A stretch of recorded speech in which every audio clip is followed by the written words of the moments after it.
ഒന്നാമത് കർത്താവിനോട് സംസാരിച്ച വിഷയം focus on the kingdom of God rather than your personal problems. നമ്മുടെ വ്യക്തിപരമായ പ്രശ്നങ്ങളിലേക്ക് ശ്രദ്ധ കേന്ദ്രീകരിക്കാതെ ദൈവരാജ്യത്തിലേക്ക് നമ്മുടെ ശ്രദ്ധ കേന്ദ്രീകരിക്കണമെന്ന വിഷയമാണ് കർത്താവ് സംസാരിച്ചത്. എന്താണ് ദൈവരാജ്യം? ദൈവരാജ്യം എന്ന് പറഞ്ഞാൽ അല്ലേ, ദൈവം വസിക്കുന്ന സ്ഥലം, ഉയരത്തിലുള്ള സ്ഥലം. വചനം പറയുന്നത് ഉയരത്തിലുള്ളത് ചിന്തിപ്പീൻ, ഉയരത്തിൽ നിങ്ങളുടെ നിക്ഷേപം വെപ്പീൻ എന്ന് പറയുന്നു. എങ്ങനെ നമുക്കവിടെ നിക്ഷേപം വെക്കുവാൻ പറ്റും? ഇവിടെ കർത്താവിന് വേണ്ടി ആത്മാക്കളെ ആദായം ചെയ്താണ് നമ്മൾ ഉയരത്തിൽ നിക്ഷേപം വെക്കുന്നത്. നമ്മൾ ഒരു ബ്രാക്കറ്റ് പീരീഡിലാണ് ജീവിക്കുന്നത്. ജനനം മുതൽ മരണം വരെ ഒരു ബ്രാക്കറ്റ് പീരീഡിൽ. ചിലർ 10 വയസ്സ് വരെ ജീവിക്കും, ചിലർ മേ ബി 50, 60, 100 അങ്ങനെ. എന്നാൽ നമ്മളോട് തന്നെ ചോദിക്കേണ്ട ചോദ്യം, ഈ ബ്രാക്കറ്റ് പീരീഡിൽ എങ്ങനെ ദൈവത്തിന് വേണ്ടി നാം പ്രയോജനപ്പെട്ടു? എത്ര നാൾ നമ്മൾ ജീവിച്ചെന്നല്ല, ജീവിക്കുന്ന നാൾ കർത്താവിന് വേണ്ടി പ്രയോജനപ്പെട്ടോ? ആത്മാക്കളെ കർത്താവിന് വേണ്ടി നേടിയോ?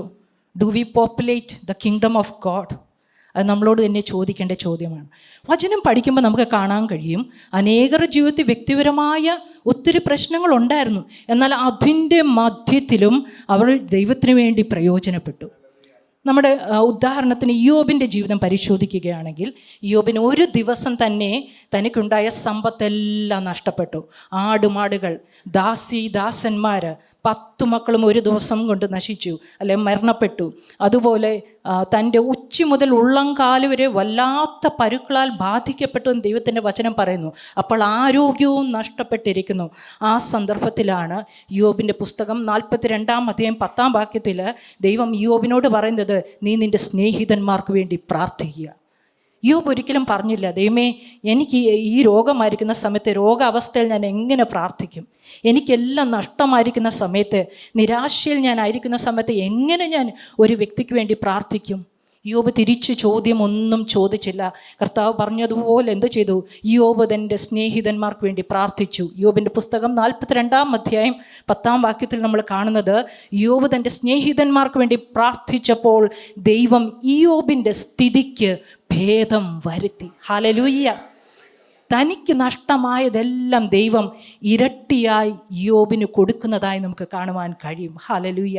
അതുപോലെ നമ്മൾ കാണാൻ കഴിയുന്നത് 2 രാജാക്കന്മാരുടെ പുസ്തകം 13-ാം അധ്യായം 14 വരെയുള്ള വാക്യങ്ങൾ നമ്മൾ കാണുന്നത് ഏലിശ പ്രവാചകനെയാണ്. മരണകരമായ ഒരു രോഗത്തിൽ കൂടെ കടന്നു പോകുമ്പം, മരണക്കിടക്കയിലായിരിക്കുന്ന സമയത്തും തന്നെ കാണാൻ വന്ന ഇസ്രായേലിൻ്റെ രാജാവായ യോവാശിനോട് അരാം സൈന്യത്തെ എങ്ങനെ തോൽപ്പിക്കാം എന്നുള്ള കാര്യങ്ങൾ പറഞ്ഞു കൊടുക്കുന്ന ഏലീശയെ കാണാം. ഹല്ലേലൂയ! നമ്മുടെ മരണക്കിടക്കയിലാണ് നമ്മൾ നിരാശപ്പെട്ട് പെറുപെറുത്തോണ്ട് നമ്മൾ അവിടെ കിടക്കും, ഇല്ലേ? ഹല്ലേലൂയ! എന്നാൽ അങ്ങനെയല്ലായിരുന്നു. ഏലീശ ആ സമയത്തും എങ്ങനെ രാജ്യത്തിന് അനുഗ്രഹമാകാൻ കഴിയും എന്നുള്ള ചിന്തയിലായിരുന്നു ഏലീശ. അതുപോലെയാണ് പൗലോസ്, അല്ലേ? പൗലോസ് നമുക്കറിയാം, കാരാഗ്രഹത്തിലിട്ട സമയത്താണ് 4 കാരാഗ്രഹ ലേഖനങ്ങൾ എഴുതിയത്. ഏതൊക്കെയാണ് ആ ലേഖനങ്ങൾ? 4 കാരാഗ്രഹ ലേഖനങ്ങൾ. ഇടയ്ക്കൊരു കിസ്സൂടായിക്കോട്ടെ. ഏതാണ്? ഫിലിപ്പിയർക്ക് എഴുതിയ ലേഖനം, തുടക്കം പറഞ്ഞുതരാം.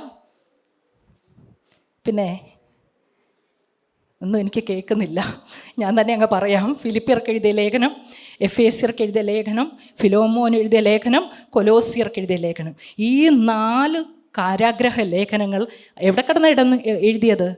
കാരാഗ്രഹത്തിൽ കിടന്നുകൊണ്ട് എഴുതിയത്. അതുകൊണ്ടാണ് നമ്മൾ ഇന്ന് അത് വായിക്കുമ്പോൾ നമുക്ക് ഏറ്റവും അനുഗ്രഹമായി തീരുന്നത്. ഹല്ലേലൂയ! യോസേഫിൻ്റെ ജീവിതം പരിശോധിക്കുകയാണെങ്കിൽ നമുക്ക് കാണുവാൻ കഴിയും, യോസേഫ് കാരാഗ്രഹത്തിൽ കിടക്കുന്ന സമയത്തും പൊത്തിഫറിനെയും ഭാര്യയും ശപിച്ചുകൊണ്ടല്ല കിടന്നത്. അവർ മൂലമാണ് താൻ ചെയ്യാത്ത കുറ്റത്തിന് അവിടെ കിടക്കേണ്ടി വന്നത്. എങ്കിലും അവരെ ശപിച്ചുകൊണ്ട് അവിടെ കിടന്നില്ല. എന്നാൽ ആ സമയത്തും ദൈവം തനിക്ക് കൊടുത്ത കൃപാവരത്തിൻ്റെ ജ്വലനം അവിടെ ഹല്ലേലൂയ നടത്തിക്കൊണ്ടിരുന്നു, അത് പ്രയോജനപ്പെടുത്തിക്കൊണ്ടിരുന്നു. തനിക്ക് ദൈവം സ്വപ്നങ്ങളെ വ്യാഖ്യാനിക്കാനുള്ളൊരു കൃപ കൊടുത്തിരുന്നു. ആമേൻ, ഹല്ലേലൂയ! പൊത്തിഫറിൻ്റെ ഓഫീസേഴ്സ് ആയിരിക്കുന്ന അപ്പക്കാരനും പാനപാത്രവാഹനും അവിടെ അടയ്ക്കപ്പെട്ടിരുന്ന ആ സെയിം ജയിലിൽ അവരൊരു ദിവസം ഒരു സ്വപ്നം കണ്ടു. ഹല്ലേലൂയ! അവർക്ക് സ്വപ്നത്തിൻ്റെ അർത്ഥമൊന്നും അറിയത്തില്ലായിരുന്നു. എന്നാൽ യോസേഫ് ആ സ്വപ്നത്തിൻ്റെ അർത്ഥം, ആമേൻ, അതിൻ്റെ വ്യാഖ്യാനം അവർക്ക് നൽകി കൊടുക്കുന്നതായിട്ട് കാണുവാൻ കഴിയും. ആ സന്ദർഭത്തിൽ തൻ്റെ പേഴ്സണൽ പ്രോബ്ലംസ് തന്നെ വലഞ്ഞിരിക്കുന്ന സമയത്തും മറ്റുള്ളവർക്ക് അനുഗ്രഹമായി തീരുന്ന യോസേഫിനെ നമുക്ക് കാണുവാൻ കഴിയും. ഇന്ന് നമ്മളോടുള്ള ചോദ്യം, നമ്മൾ നമ്മുടെ പേഴ്സണൽ പ്രോബ്ലംസിലാണോ കേന്ദ്രീകരിക്കുന്നത്? അതൊരു പക്ഷേ രോഗമായിരിക്കാം, അതൊരു പക്ഷെ നമ്മുടെ ഫൈനാൻഷ്യൽ ക്രൈസിസ് ആയിരിക്കാം, അതൊരു പക്ഷേ എന്നെ ഈ മനുഷ്യൻ ഇങ്ങനെ പറഞ്ഞു, അവരെന്നോട് ഇങ്ങനെ ചെയ്തു, അല്ലെ അവരെന്നെ ദ്രോഹിച്ചു, അവരെന്നെ പരിഹസിച്ചു എന്നൊക്കെ നമ്മൾ പറയുന്ന ചില കാര്യങ്ങളായിരിക്കാം.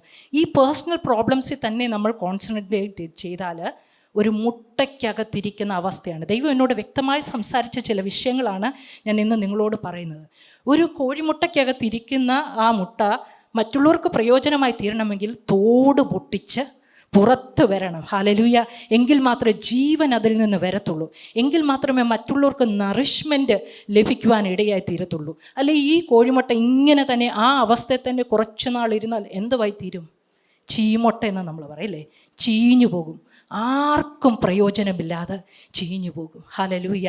എന്നാൽ ദൈവം ആഗ്രഹിക്കുന്നത്, അവൻ കർത്താവ് നമുക്ക് തരുന്ന ആയുസ് മറ്റുള്ളവർക്ക് പ്രയോജനമാകണം. ദൈവരാജ്യത്തിന് നമ്മൾ പ്രയോജനമുള്ളവരായി തീരണം. അതുകൊണ്ട് നമ്മൾ പ്രാർത്ഥിക്കുക, കർത്താവെ എനിക്ക് കൃപ വേണം.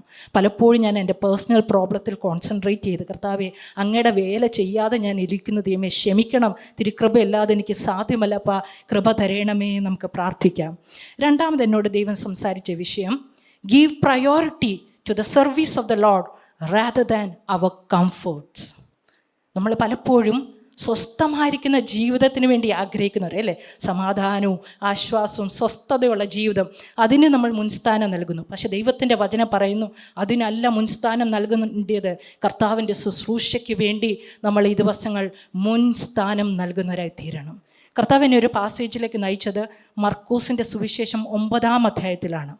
അവിടെ നമുക്ക് കാണാൻ കഴിയുന്നത്, യേശു കർത്താവ് പത്രോസിനെയും യാക്കോബിനെയും യോഹനാനെയും കൂട്ടിക്കൊണ്ട് ഉയർന്നൊരു മലയിലേക്ക് പോയി. അത് നമ്മൾ മറുരൂപ മല എന്ന് പറയുന്ന മലയാണ്, അല്ലെ താബോർ മല എന്ന് പറയുന്ന മല.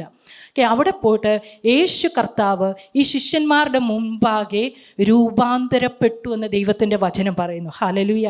മോശയും ഏലിയാവും സ്വർഗത്തിൽ നിന്ന് വന്ന് തനിക്ക് അവർക്ക് പ്രത്യക്ഷനായെന്ന് ദൈവത്തിൻ്റെ വചനം പറയുന്നു. ഹല്ലേലൂയ.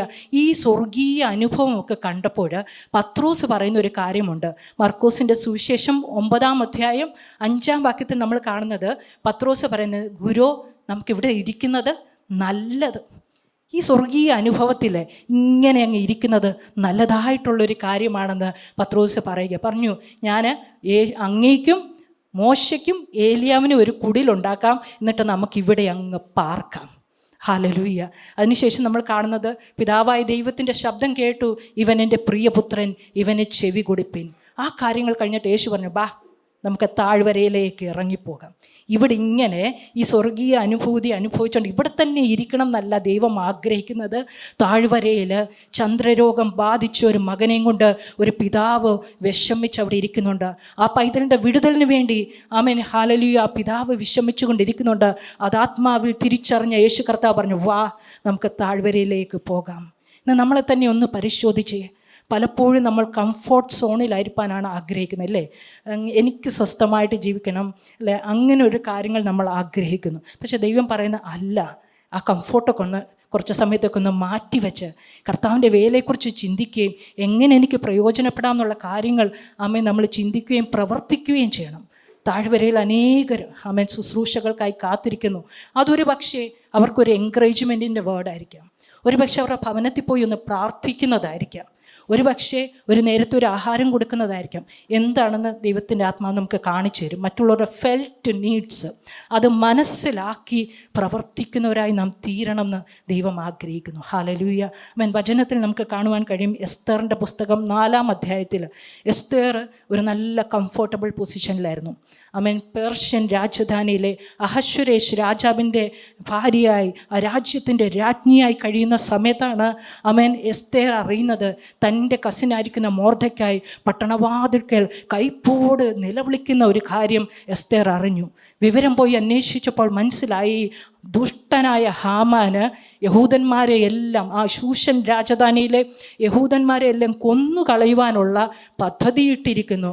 അതിനായിട്ട് പെർമിഷൻ മേടിച്ചു, ഡേറ്റുമെല്ലാം ഫിക്സ് ചെയ്തിരിക്കുന്നു എന്ന് അറിഞ്ഞപ്പോൾ ഹല്ലേലൂയ എസ്തേർ പറഞ്ഞൊരു കാര്യമുണ്ട്, ഞാനും എൻ്റെ ബാല്യക്കരുത്തുകളും ഉപവസിച്ച് പ്രാർത്ഥിക്കും. നിങ്ങളുമെല്ലാം ശൂഷൻ രാജധാനിയിലുള്ള യഹൂദന്മാർ നിങ്ങളെല്ലാവരും എനിക്ക് വേണ്ടിയും ഉപവസിച്ച് പ്രാർത്ഥിപ്പീൻ എന്ന് പറഞ്ഞു. അങ്ങനെ 3 ദിവസം ഉപവസിച്ച് പ്രാർത്ഥിച്ച ശേഷം എസ്തർ രാജ്ഞി അഹശ്വരേഷ് രാജാവിൻ്റെ അടുക്കൽ കടന്നു പോകുന്നതായിട്ട് നമുക്ക് കാണുവാൻ കഴിയും.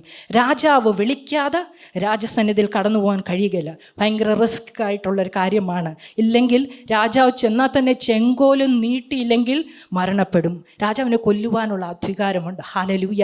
എങ്കിലും ജനത്തെ രക്ഷിക്കുവാൻ വേണ്ടി ആ ഒരു റിസ്ക് ഏറ്റെടുക്കുവാൻ എസ്തർ തയ്യാറായിരുന്നു.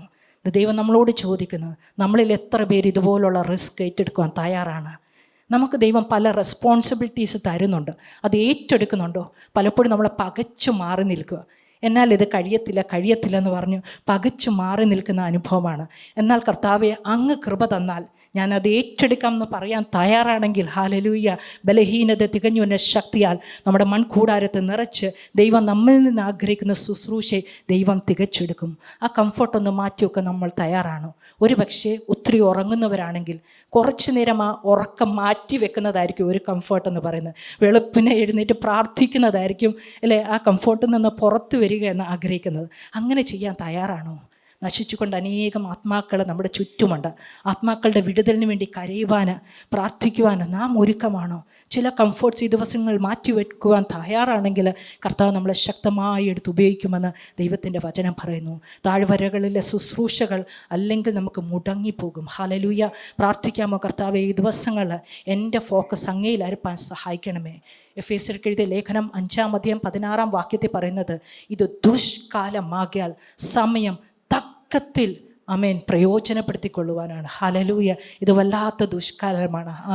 അതുകൊണ്ട് കർത്താവ് പറയുന്നത്, നിങ്ങളുടെ സമയങ്ങളൊക്കെ ഒന്ന് ക്രമീകരിക്കുകയും റെഡീം യുവർ ടൈം, സമയത്തെ ഒന്ന് വീണ്ടെടുത്തുകൊണ്ട് ഹല്ലേലൂയ എങ്ങനെ പ്രവർത്തിക്കാമെന്നുള്ള കാര്യങ്ങൾ നമ്മൾ ചിന്തിച്ചു കൊള്ളുക. അതുപോലെ മത്തായിയുടെ സുവിശേഷം 6:33 പറയുന്നത്, മുൻപേ അവൻ്റെ രാജ്യവും നീതിയും അന്വേഷിപ്പിൻ, അതോടുകൂടെ ഇതൊക്കെയും നിങ്ങൾക്ക് കിട്ടും. നിങ്ങൾ നിങ്ങളുടെ പേഴ്സണൽ പ്രോബ്ലത്തെ ഓർത്ത് നിങ്ങൾ ഭാരപ്പെടേണ്ട. ശിഷ്യന്മാരോട് യേശു കർത്താവ് പറഞ്ഞ്, എന്തു തിന്നും, എന്തു കുടിക്കും, എന്തുടുക്കും എന്നിങ്ങനെ ഓർത്ത് നിങ്ങൾ ഭാരപ്പെടേണ്ട കാര്യമില്ല. സ്വർഗസ്ഥനായ പിതാവ് അതൊക്കെ നിങ്ങൾക്ക് ആവശ്യമെന്ന് അറിയുന്ന കർത്താവ് ആ ആവശ്യങ്ങൾ നിറവേറ്റി തരാം.